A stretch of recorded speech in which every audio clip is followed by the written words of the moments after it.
ಹಿಮಾಲಯದ ಶಿಖರಗಳ ಮೇಲೆ ಹಿಮ ಮೌನವಾಗಿ ನೆಲೆಸಿತ್ತು. ಅಲ್ಲಿ ಕೈಲಾಸದಲ್ಲಿ ಮೌನವೇ ಮಂತ್ರವಾಗಿತ್ತು, ತಪಸ್ಸೇ ಉಸಿರಾಗಿತ್ತು.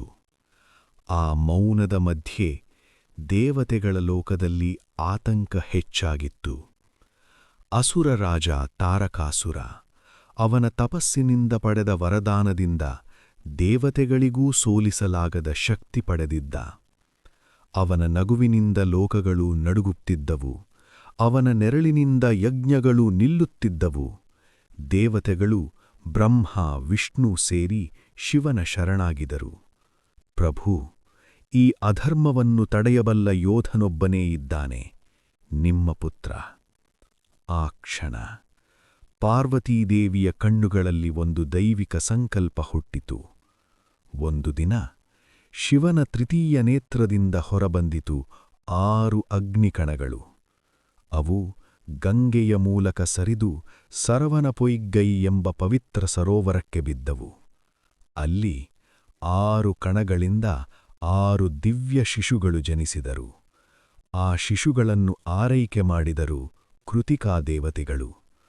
ಪಾರ್ವತಿ ಬಂದಾಗ ಅವರು ಆ 6 ಮಕ್ಕಳನ್ನು ತನ್ನ ಮಡಿಲಿಗೆತ್ತಿಕೊಂಡ ಕ್ಷಣ 6 ದೇಹಗಳು ಒಂದಾಗಿ 6 ಮುಖ 12 ಕೈಗಳ ದೈವಿಕ ಶಿಶುರೂಪದಲ್ಲಿ ಉದಯಿಸಿದನು ಸುಬ್ರಹ್ಮಣ್ಯ.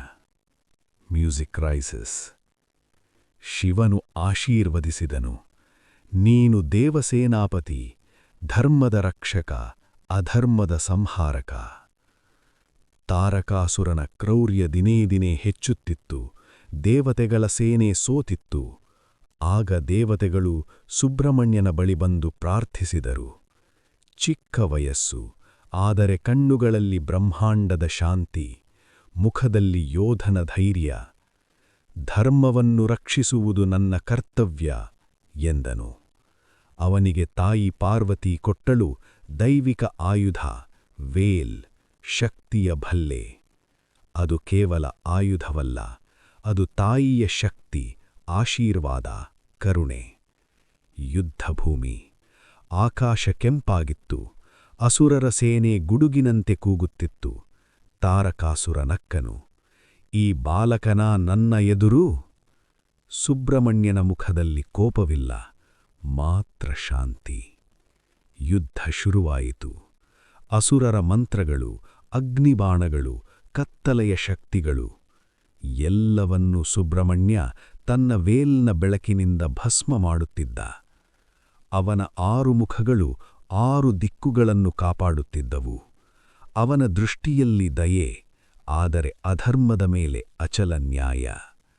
ಕೊನೆಗೆ ತಾರಕಾಸುರ ದೈತ್ಯರೂಪ ತಾಳಿದನು, ಪರ್ವತದಷ್ಟು ದೊಡ್ಡದು. ಭೂಮಿ ನಡುಗಿತು. ಆ ಕ್ಷಣ ಸುಬ್ರಹ್ಮಣ್ಯ ಕಣ್ಣು ಮುಚ್ಚಿ ತಾಯಿಯನ್ನು ಸ್ಮರಿಸಿದನು. ವೇಲ್ ದೈವಿಕ ಜ್ಯೋತಿಯಂತೆ ಹೊಳೆಯಿತು. ಒಂದು ಪ್ರಹಾರ. ತಾರಕಾಸುರನ ಅಹಂಕಾರ ಚೂರುಚೂರಾಯಿತು. ಅವನ ಅಂತರಾತ್ಮ ಪಶ್ಚಾತ್ತಾಪದಿಂದ ಕರಗಿತು.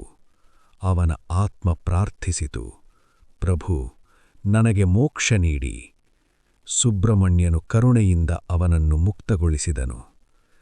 ತಾರಕಾಸುರನ ಸಹೋದರ ಸೂರಪದ್ಮ ಕೂಡ ಯುದ್ಧಕ್ಕೆ ಬಂದನು. ಅವನನ್ನು ಸೋಲಿಸಿದಾಗ ಅವನು ಮಯೂರ ರೂಪದಲ್ಲಿ ಶರಣಾದನು. ಸುಬ್ರಹ್ಮಣ್ಯನು ಅವನನ್ನು ಕೊಲ್ಲಲಿಲ್ಲ. ಧರ್ಮವನ್ನು ಗೆದ್ದವನು ಶತ್ರುವಲ್ಲ ಎಂದು ಅವನನ್ನೇ ತನ್ನ ವಾಹನವಾಗಿಸಿಕೊಂಡನು. ಅದಕ್ಕಾಗಿ ಇಂದಿಗೂ ಸುಬ್ರಹ್ಮಣ್ಯ ಸ್ವಾಮಿ ನವಿಲಿನ ಮೇಲೆ ವಿರಾಜಿಸುತ್ತಾನೆ. ದೇವಸೇನಾಪತಿಯ ಮಹಿಮೆ. ದೇವತೆಗಳು ಜಯಘೋಷ ಮಾಡಿದರು. ಆಕಾಶದಿಂದ ಪುಷ್ಪವೃಷ್ಟಿ. ವಿಷ್ಣು ಹೇಳಿದರು, ನೀನು ಧೈರ್ಯದ ರೂಪ. ಬ್ರಹ್ಮ ಹೇಳಿದರು, ನೀನು ಜ್ಞಾನದ ರೂಪ. ಪಾರ್ವತಿ ಮುದ್ದಾಡಿದಳು, ನೀನು ನನ್ನ ಹೃದಯ. ಶಿವನು ಘೋಷಿಸಿದನು, ಇಂದಿನಿಂದ ನೀನು ದೇವಸೇನಾಪತಿ ಸುಬ್ರಹ್ಮಣ್ಯ, ಕಾರ್ತಿಕೇಯ, ಮರುಗನ್. ಯಾಕೆ ನಾವು ಸುಬ್ರಹ್ಮಣ್ಯ ಷಷ್ಠಿ ಆಚರಿಸ್ತೇವೆ? ಯಾಕೆ ನವಿಲು, ವೇಲ್, 6 ಮುಖದ ರೂಪ ಪೂಜಿಸುತ್ತೇವೆ?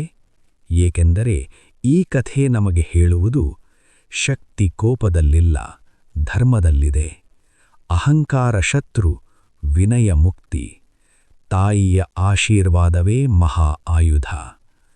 ಇದು ಕೇವಲ ಯುದ್ಧ ಕಥೆಯಲ್ಲ, ಇದು ಒಳಗಿನ ಅಸುರರನ್ನು ಗೆಲ್ಲುವ ದಾರಿ.